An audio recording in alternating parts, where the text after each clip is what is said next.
히브리서 3장 7절부터 19절입니다. 하나님에게서 떨어질까 조심하라 라는 제목으로 하나님 말씀 나누겠습니다. 하나님에게서 떨어질까 조심하라입니다. 신앙인의 가장 큰 아픔이 있다면 그것은 우리가 시험에 떨어지거나 사업이 망하거나 가세가 기울거나 병에 걸리거나 그런 게 아닙니다.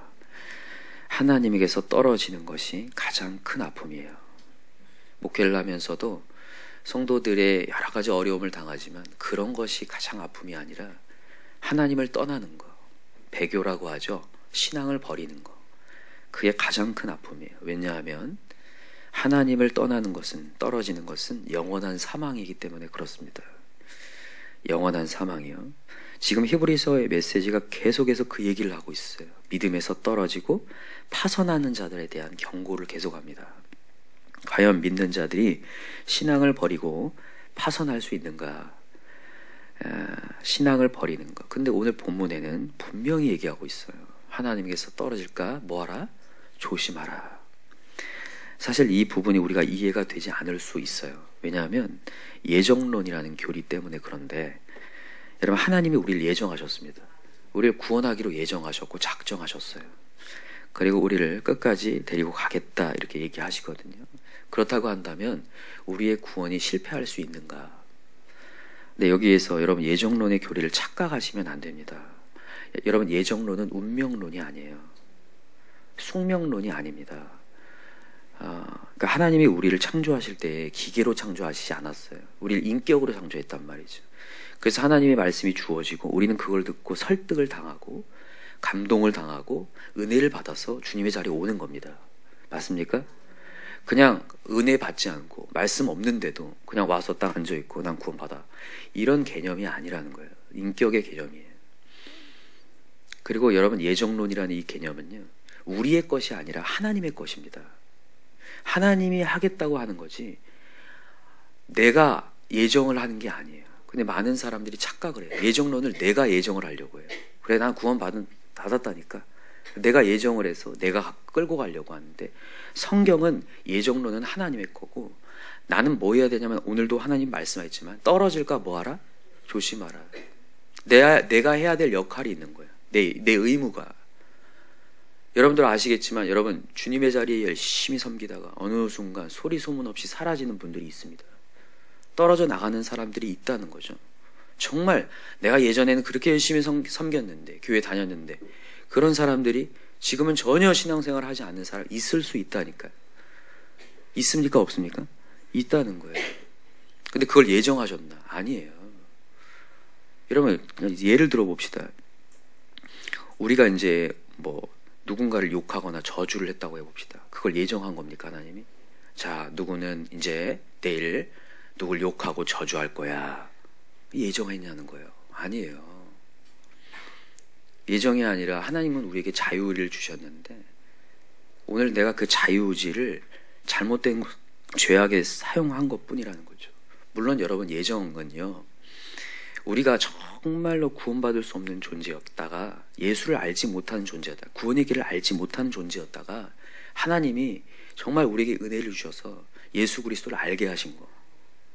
우리는 내 스스로 구원을 이룰 수 없는데 하나님이 찾아오셔서 내가 너를 구원하겠다, 일방적으로 찾아오셔서 우리를 건져내신 거, 그게 예정이 된 거예요. 우리 예정으로 부르신 거죠. 사도 바울이 예수를 믿는 자를 핍박하러 가다가 하나님이 나타나셔서, 예수님이 나타나셔서 다메섹 도상에서 이 사도 바울을 건져내시잖아요. 예정하신 거죠. 그러나 그 이후의 삶 속에서는 하나님이 우리에게 자유의지 주셔서 구원을 이루어 가라고 했어요. 그래서 항상 이미와 아직 사이에 있다는 것을 여러분 명심하시기 바랍니다. 어떤 분들이 이렇게 질문을 해요. 목사님, 제가 오늘 신앙 상태가 이런 이유는 하나님이 아직도 나에게 은혜를 주시지 않았기 때문이죠? 이렇게 물어본 사람이 있어요. 그러니까 하나님께 뭘 전가하고 있어요? 책임 전가하고 있는 거예요. 내가 지금 이 은혜의 상태가 별로인 거는 하나님이 나한테 아직 은혜 안 줘서 그런 거죠. 그렇게 얘기해요. 여러분들은 그런 질문 안 하실 거죠? 예. 여러분, 하나님이 우리에게 은혜를 베풀기로 작정했고 예정했지만 날마다 그 은혜를 사모하지 않았기 때문이라는 거죠. 우리가. 여러분, 그걸 여러분 느끼시나요? 오늘도 하나님 우리에게 은혜 베풀려고 하시고 말씀의 자리는 계속해서 우리에게 베풀어지고 있어요. 내가 은혜를 안 받고 내가 날마다 주님의 자리를 사모하지 않았을 뿐이지 하나님의 은혜가 풍성하지 않아서가 아니라는 거죠. 그래서 오늘 본문에도 한번 보세요. 오늘 본문에 출애굽을 시켰던 이스라엘 백성들에 대한 이야기가 나옵니다. 근데 그들이 광야로 나와서 어떠했다고 나오냐면 마음이 완고했다 이렇게 얘기해요. 그죠? 오늘 본문의 메시지를 한번 읽어봅시다. 자, 7절부터 한번 읽읍시다. 시작. 그러므로 성령이 이르신 바와 같이 오늘 너희가 그의 음성을 듣거든 광야에서 시험하던 날에 거역하던 것 같이 너희 마음을 완고하게 하지 말라라고 돼 있어요. 완고하게 하지 말라. 그러면서 9절 시작. 거기서 너희 열조가 나를 시험하여 증험하고 40년 동안 나의 행사를 보았느니라. 그러므로 내가 이 세대에게 노하여 이르기를 그들이 항상 마음이 미혹되어 내 길을 알지 못한도다 하였고 내가 노하여 맹세한 바와 같이 그들은 내 안식에 들어오지 못하리라 하였다. 안식일에 들어오지 못하리. 하나님 천국 백성이 되지 못하게 되었다라는 얘기를 하는 거예요. 근데 여기서 완고함을 좀 얘기해 봅시다. 완고함. 히브리어로 좀 찾아보니까 카샤라고 합니다. 카샤라는 단어는 소의 멍에를 씌우고 쟁기를 잡고 밭을 갈잖아요. 그죠? 그때에 부리는 고집, 소의 고집을 카샤라고 해요. 여기에 혹시나 뭐 쟁기를 잡아본 분들이 있나요? 혹시 그런 분들은 아시겠지만 소가 상당히 고집이 세다고 합니다. 그래서 가라고 해도 안 가요. 버티고 안 가고 지금 여기를 갈아야 되는데 여기를 안 가고 옆으로 갈아요. 그러면 그걸 쟁기를 꽉 잡고 이렇게 가야 되는데 그게 그렇게 힘이 든대요. 그때 나온 단어가 카샤라는 거예요. 그러니까 여러분 하나님이 우리를 이끌어 가시려고 하는 방향이 있어요. 넌 이렇게 가야지 너가 천국으로 갈 수 있다. 입성한다. 이렇게 하나님이 꽉 가려고 하는데 얼마나 고집불통인지 우리가 안 해요. 그렇게 안 가요. 그래 내 마음대로 신앙생활하면서 갈 수 있다고 착각을 하는 거죠. 근데 여기 나오는 거예요. 40년 동안 그게 증명되었다. 하나님의 행사를 보았다. 그들이 그렇게 완고하고 주님의 길을 따라가지 못할 때 안식을 누리지 못하는 것을 보았다. 여기 보니까 이 세대에게 노하여 이르기를 10절에 보세요. 이 세대에게 노하여 이르기를 그들이 항상 마음이 미혹되어 내 길을 알지 못한도다. 여러분 우리 마음이 하나님 앞에 있지 못하면 고집을 부리면 결국 누구의 길을 알지 못한다는 거예요. 하나님의 길. 하나님의 길은 항상 구원의 길이거든요. 선한 길인데 그 길을 알지 못하게 된다는 거예요. 여러분 한번 잘 보세요. 우리가 하나님 앞에 온전하게 이렇게 나아가지 못하면요 하나님의 길을 몰라요. 그런데다가 내 마음이 벌써 계속해서 무너지는 것을 봅니다. 항상 마음이 미혹돼요. 한번 보세요. 자기를. 마음이 연약해서 말씀은 듣고 은혜를 받아도 나가는 순간 맨날 픽픽 쓰러지고 넘어지고 감정에 휩쓸리는 이유가 그거예요. 내 마음이 완고해서 내 고집을 부리고 있어서. 그래서 여러분 오늘도 우리 고집을 내려놔야 돼요. 하나님 이 완고함이 깨지게 도와주시옵소서. 그래서 오늘 감사하게도 이런 완고함을 깨기 위해서 뭘 해야 되는지를 두 가지로 설명을 하고 있는데 한번 봅시다. 자, 12절 읽어보세요. 시작. 형제들아 너희는 삼가 혹 너희 중에 누가 믿지 아니하는 악한 마음을 품고 살아계신 하나님에게서 떨어질까 조심할 것이요 오직 오늘이라 일컫는 동안에 매일 피차 권면하여 너희 중에 누구든지 죄의 유혹으로 완고하게 되지 않도록 하라. 첫 번째가 뭐냐면 매일 피차 권면하여예요. 어떻게 권면하라고요? 매일 피차 권면하여 죄의 유혹에서 완고하게 되지 않도록 하라. 여러분 하나님의 메시지는 매일 들으셔야 돼요. 매일 들려와야 합니다. 여러분 혹시 오늘 이 새벽에 나왔는데 혹시 그냥 하루에 일과로 나오셨나요? 아닙니다. 여러분 오늘 살기 위해 나오셔야 돼요. 혹시 새벽을요 심심풀이로 나오셨나요? 아닙니다. 진짜 살기 위해 나오셔야 돼요. 정말입니다. 이거는 혹시나 하나님의 메시지가 오늘 메시지는 별로 나와 상관없구나 이렇게 생각하실 수 있는데 그러지 마세요. 오늘 말씀을 저장할 수 있어야 돼요. 왜냐하면 제가 이전 주일날도 얘기 드렸지만 우리는 영적 어디에 나가는 거예요? 전쟁터에 나갑니다. 여러분 전쟁터에 나갔을 때 나를 죽이거나 나를 공격할 때 뭘 얘기하고 공격합니까? 나 이제 너한테 총 쏠 거야. 자, 기대해 하면서 총을 쏩니까? 아닙니다. 칼을 휘두를 때 우리한테 뭘 얘기해주고 칼을 휘두르는 것이 아니라 그냥 휘두는 거예요. 그냥 죽이는 거예요. 그냥요. 그때 우리가 무기를 갖고 있어야 되는 거잖아요. 여러분과 제가 오늘도 말씀을 들어놓으면요, 오늘 적용이 안 들어 적용이 되게 되어 있습니다. 반드시 그 말씀이 생각나서 그게 무기가 되어서 사용이 돼요. 그래서 여러분, 오늘 내가 어떤 문제가 있는데 그 문제 해답만 얻으려고 오지 마시고 오늘 말씀을 계속 저장해 가셔야 돼요. 그리고 또 하나는 뭐냐면, 매일마다 말씀을 들어야 하는 이유가요, 우리의 가치관 변화를 위해서예요. 제가 목회를 하면서 경험한 게 뭐냐면, 주일날 말씀으로 사람이 가치관이 변화되지 않는다는 거예요. 주일날 한 번 딱 말씀 듣고 와가지고는 절대 세상의 가치관이 빠지지 않습니다. 이건 정말 확실한 것 같아요. 제가 보니까 매일마다 듣지 않으면 가치관이 깨지지 않아요. 인간은요, 상당히 뇌가 멍청해서 많이 들은 것이 진리가 되게 돼 있어요. 많이 들은 게 나한테. 우리 아이들이 엄마 같이 안 살 거야 해도 엄마 같이 살고 있어요. 본 게 엄마기 때문에, 엄마의 뒷모습을 봤기 때문에. 여러분과 제가 오늘도 하나님의 뒷모습을 계속 봐야 하나님을 따라가는 거예요. 말씀을 계속 들어야 가치관이 변화돼요. 이게 되게 신기해요. 정말 안 변하는 것 같아도 매일마다 새벽 자리에서 말씀을 듣다 보면 내 삶이 변화되고, 이제 그런 세상 것들이 배설물이 되기 시작하고, 그런 것들이 유혹을 받지 않고 내가 분연히 일어나고 있는 것을 봐요. 대화를 하다가도 대화가 안 이어져요. 그들과 세상 가치관과 안 이어지는 것을 본단 말이에요. 그래서 여러분, 매일마다 피차 권면하여서 우리 죄의 유혹을 받지 맙시다. 그러니까 완고하게 되지 않도록 여러분, 정말로 내 마음 가운데 내가 이제 새벽 예배 자리, 하나님의 말씀 자리는 꼭 있어야겠구나, 오늘 여러분 결단하실 수 있는 그런 시간 되셨으면 좋겠습니다. 저는 우리 교인들 전체 다 하나님의 천국 백성을 끝까지 가길 원합니다. 하나님께서 떨어져서 너무나 가슴 아프고, 우리도 가슴 아프고, 자신도 마지막 때 심판대 앞에 섰을 때 정말 치가 떨리는 일이거든요. 그래서 여러분, 우리 정말로 서로 매일마다 서로 피차 권면하여서, 혹시라도 여러분 주변에서 새벽자리 나오는 사람, 나오라고 하는 그 사람 미워하지 않길 바라요. 미워하지 않고, 아, 이분이 나를 살리려고 하는구나. 맞습니까? 정말입니다. 살리려고 하는 거예요. 정말 너무너무너무 피곤하면 오지 않되 웬만하면 오세요. 자, 옆에 한번 인사할까요? 웬만하면 오자. 네, 웬만하면 오셔서 정말 여러분들 피차 서로 권면하여서 완고하게 되지 않도록 가졌으면 좋겠습니다. 오늘 또 오랜만에 오신 분들도 있는데 죄송합니다. 제가 그러려고 준비한 게 아닌데 또 어떻게 오셨어요. 근데 사랑합니다. 사랑하는 마음으로 제가 전한 거예요. 자, 두 번째입니다. 두 번째는 온전한 순종을 얘기해요. 이거는요, 순종이요, 온전함을 얘기하는 겁니다. 나는 뭐 어느 정도 순종하고 있습니다를 얘기하는 게 아니에요. 우리의 순종하지 못하는 부분을 항상 돌아보셔야 됩니다. 자, 읽어봅시다.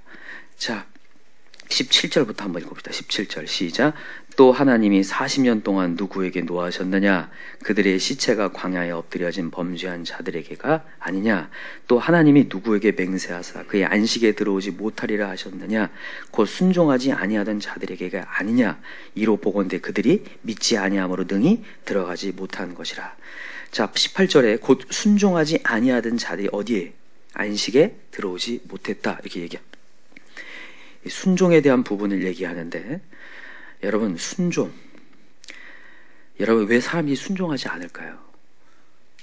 그분의 말씀이 나에게 생명이 된다고 생각하지 않기 때문에, 그걸 믿지 않기 때문에 순종하지 않는 거거든요.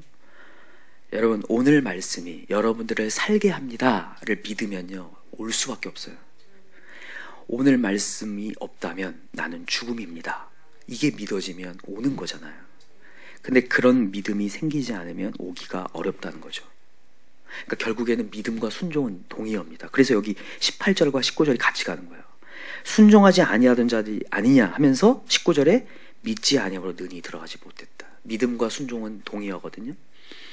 그러니까 하나님이 나를 살린다라는 믿음이 강력하면요, 순종을 하게 돼 있어요. 어떤 말씀이 강단에서 들려오든지 간에 순종하게 되어 있습니다. 그래서 여러분, 우리 순종합시다. 근데 여러분, 순종은 어려울까요? 쉬울까요? 어려워요. 어려우니까 순종이어야 돼요. 순종이 쉽다, 그건 순종 아닙니다. 그냥 내가 하는 거죠, 그거는. 내 자신의 고집을 꺾고 완악함을 꺾고 오는 게 순종이에요. 하나님 그걸 요구하세요, 우리한테. 우리의 죄성이 있거든요. 우리의 욕구가 있는데 오기 싫은 욕구가 있고 더 자고 싶은 욕구가 있어요. 솔직히 얘기할게요. 오늘 저 되게 힘들더라고요. 오기가. 오늘 이 말씀 준비하다가 12시를 넘겨서 잤더니 너무 힘들더라고요. 그러면서 일어나면서 무슨 생각이 들었냐. 우리 성도들은 또 얼마나 힘들 수 있을까. 근데 그거를 꺾고 나오는 거, 그게 순종이잖아요, 여러분. 맞죠? 여러분과 제가 오늘도 순종할 때 하나님의 안식이 역사가 일어날 줄 믿습니다. 혹시나 이런 분들이 있어요. 제가요 이래서 순종이 어렵고요, 이래서 그렇습니다. 이렇게 막 이렇게 핑계를 댈 때가 있어요. 근데 그 얘기를 다 들어보면요, 다 고개가 끄덕일만 해요. 맞아요. 진짜 그래서 안 되시겠군요. 근데 있잖아요, 그렇게 계속 핑계 대잖아요. 그러면요 내 자신이 죽는 걸 보는 거예요. 맞는데 너무나 정당해요. 그렇게 못하는 이유가 너무 정당한데 그게 나를 죽이고 있다니까요. 여러분, 달란트 비유에서도 5달란트와 2달란트는 즉시가 순종합니다. 그런데 1달란트는 핑계가 있습니까, 없습니까? 핑계가 있어요. 그리고 묻어뒀다고 하거든요. 그리고 그 영혼이 죽어가요. 여러분, 천국잔치의 비유에서도 하나님이 초대를 하지만 다 핑계를 댑니다. 내 소 5겨리를 샀습니다. 그래서 소 가서 봐야 됩니다. 내 장가가 들었습니다. 예수님이 제자가 되려고 따라가겠다는 사람들도 계속 얘기해요. 나 장례만 치르고 올게요. 장례만 치르고 참석할게요. 그때 얘기해요. 죽은 자는 죽은 자로 장사하고 지금 나를 따르라는 얘기예요. 지금 나를 따르라. 여러분, 오늘도 우리가 순종하려면 우리가 꺾어야 될 부분이 있고 희생해야 될 부분이 있어요. 여러분, 안식일을 우리가 거룩히 지키라고 하는데, 여러분, 안식일을 쉽게 지키는 것 같아 보여도 우리에겐 반드시 시험이 옵니다. 안식일을 지키지 못하는 시험이 반드시 와요. 그때 내 어떤 것들을 꺾고 뭔가 큰 사단이 일어나면서 주님 앞에 왔을 때 그 역사가 시작되는 거죠. 문화가 바뀌어가기 시작하고 가정의 문화가 바뀌어가요. 내가 주님 앞에 헌신하는 사람이, 근데 생각보다 있잖아요, 이 세상의 모든 문화가 안식일을 지키지 못하는 문화로 만들어져 있어요. 거기를 어떻게 우리가 문화를 정복해 가느냐. 우리가 문화 명령을 받은 자로서. 그래서 여러분과 제가 오늘도 거기에 휩쓸려서 핑계댈 게 아니라, 하나님 제가 순종하겠습니다. 온전한 순종을 하겠습니다. 하나님 우리에게 밀어주실 거고, 안식일 복되게 하시거나 우리의 순종의 길을 복되게 하실 줄 믿습니다. 그래서 오늘도 저와 여러분은 온전한 순종으로 나아가서 안식까지 나아갈 수 있는 저와 여러분 되기를 간절히 기도합니다. 말씀을 맺겠습니다. 오늘 분명히 말씀했어요. 하나님은 하나님에게서 떨어질까 조심하라. 오늘도 우리의 마음을 완고하게 하지 말고 매일마다 하나님의 말씀으로 나를 계속해서 내 불순분자를 제거해 갈 수 있는 우리가 되길 원하고요. 오늘도 순종하지 못하는 부분이 있다면 핑계댈 게 아니라, 하나님 제가 순종해 보겠습니다. 오늘도 다른 어떠한 것들을 꺾고 주 앞에 오겠습니다. 또 그렇게 도전할 수 있는 저와 여러분 되길 간절히 기도합니다. 기도합시다. 이 시간에 간절한 마음으로 기도할 때 하나님께서 우리를 사랑하셔서 구원해 내셨는데, 우리를 구원하기로 창세전부터 작정하고 예정하셔서 우리를 이 자리로 불러주셨는데, 우리가 그 구원을 때로는 망각하고 우리의 고집을 피우며 내 뜻대로 가보겠다고 하는 정말 소고집을 부리고 있을 때가 있습니다. 주님은 어서 와서 은혜를 받아야 한다. 매일마다 받아야 한다. 그렇지 않으면 너는 또다시 떨어질 수 있다. 오늘 하나님의 경고를 무시하지 않게 하여 주시고 두렵고 떨림으로 구원을 이루어갈 수 있는 우리가 되게 도와주시옵소서. 또한 우리 주변의 영혼들 아직도 구원받지 못하여 죽음을 향하여 가고 있는데 그들을 포기하지 않고 더 기도하기 원합니다. 그의 이름들을 더 불러가며 기도하기 원합니다. 우리 교회는 너와 내 집의 구원의 역사가 일어나기 원합니다. 정말로 모든 가족이 다 예수를 믿고 온전히 주님을 따라가는 그런 놀라운 역사가 일어나게 해달라고 이 시간 우리 주여 삼창 간절히 부르고 기도합시다. 주여 주여 주여. 하나님 아버지